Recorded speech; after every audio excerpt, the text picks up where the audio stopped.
Bună dragi urmăritori! Bun venit pe canalul nostru!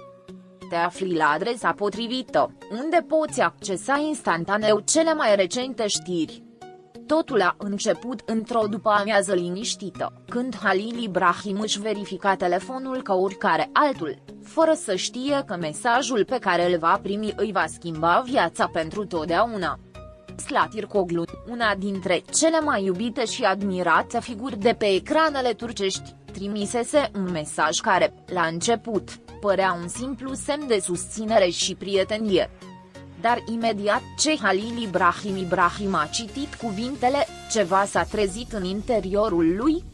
Acea comunicare nu a fost doar plină de afecțiune, ci, cu o subtilitate unică, a atins fibre adânci din interiorul său. Conținutul acelui mesaj avea să marcheze începutul unei schimbări radicale în viața personală și profesională a lui Halil Ibrahim. În zilele premergătoare a acestui mesaj, Halil Ibrahim trecea printr-un moment de îndoială. Cariera sa era în plină expansiune, dar presiunile faimei și așteptările industriei îl lăsaseră să se simtă oarecum pierdut. Atunci Zlatirkoglu, care îi fusese întotdeauna prietenă apropiată, i-a trimis câteva cuvinte care se refereau la importanța găsirii păcii interioare înainte de aprobarea exterioară. Ceva din cuvintele ei a rezonat profund cu el, aproape ca și cum ar fi primit o revelație personală. În mesajul ei, Zlatirkoglu i-a spus: "Uneori, cea mai importantă iubire este cea pe care ți-o oferi ție însuți, Halil Ibrahim. Nu uita că numai atunci când găsești calmul în tine poți străluci cu adevărat." Impactul acelor cuvinte nu a fost imediat, dar pe măsură ce zilele treceau, Halil Ibrahim a început să reflecteze asupra lor. Era ceva în viața lui care nu funcționa, ceva care, în ciuda succesului și admirației publice, îl lăsa nemulțumit. Presiunea constantă de a se ridica la înălțimea așteptărilor îl consuma.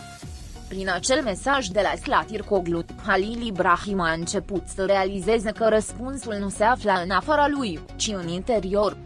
A decis să facă un pas înapoi și să înceapă să-și exploreze propria esență, căutând răspunsuri la întrebările pe care le ignorase atât de mult timp. Zlatirkoglu, fără să știe, reușise să trezească o nouă perspectivă asupra vieții în Halil Ibrahim.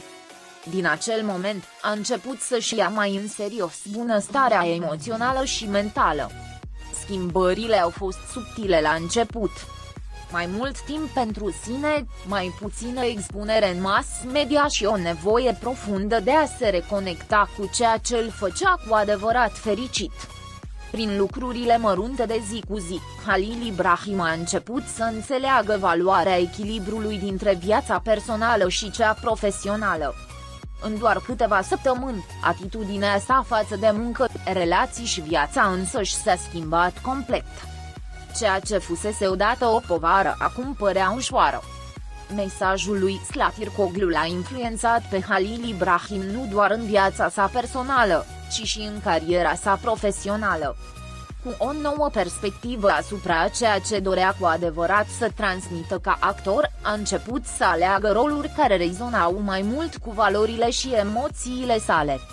S-a îndepărtat de proiectele care urmăreau doar să-l mențină în vârful carierei sale și a început să se concentreze pe povești care atingeau teme mai profunde și mai realiste.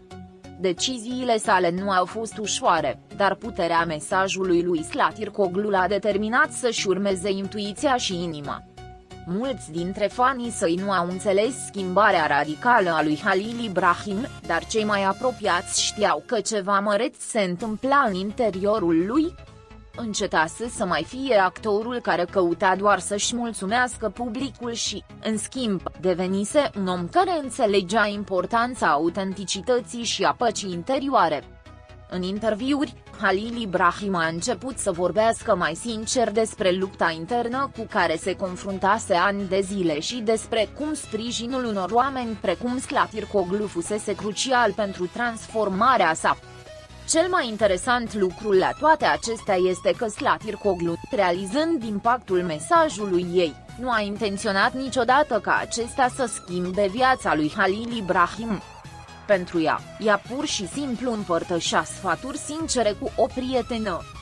Cu toate acestea, înțelepciunea și capacitatea ei de a ajunge la inimile oamenilor au transformat cuvintele ei într-un catalizator pentru schimbare.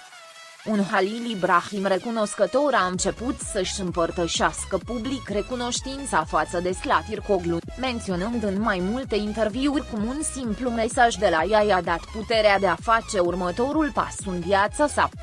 Impactul acestui mesaj secret s-a extins dincolo de Halil Ibrahim. Cei care i-au urmărit călătoria au putut vedea schimbarea atitudinii sale și mulți au început să se întrebe dacă acest tip de reflecție ar putea fi ceva de care avem cu toții nevoie. Importanța pauzei și a conectării cu ceea ce contează cu adevărat.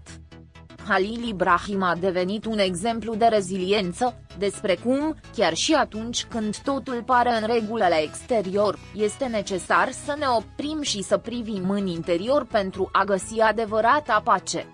Această schimbare în viața lui Halil Ibrahim nu a trecut neobservată de industria divertismentului. Mulți dintre colegii și colegii săi au început să admire seninătatea cu care aborda acum fiecare proiect. A devenit o inspirație pentru cei care, la fel ca el, simțeau greutatea așteptărilor pe umeri. Povestea lui a început să fie spusă nu doar ca cea a unui actor de succes, ci și ca cea a unui om care a decis să preia controlul asupra vieții sale, învățând să spună nu atunci când era necesar și prioritizând bunăstarea sa. Deși Halil Ibrahim fusese întotdeauna cunoscut pentru profesionalismul său, cei care l-au cunoscut mai îndeaproape au început să vadă o altă latură a lui. Acum, abordarea sa față de muncă și relații era mai umană, mai ușor de înțeles și mai conștientă de propriile limite. Oamenii au început să observe cum proiectele sale au devenit mai personale, cum era dispus să se cufunde în povești care contau cu adevărat pentru el. Schimbarea a fost atât de profundă încât chiar și adepții săi au început să se simtă mai conectați la el. Slatirkoglu, la rândul ei, nu și-a imaginat niciodată că cuvintele ei vor avea un asemenea impact. Pentru ea, Halil Ibrahim fusese întotdeauna o prietenă apropiată, dar văzând cum mesajul ei transformase viața actorului, nu a putut să nu se simtă mândră. În mai multe interviuri, Slatirkoglu a comentat că prieteniile profunde sunt cele care ne învață cel mai mult și că, uneori, tot ce este nevoie este un cuvânt sincer pentru a deschide ușa către o nouă cale.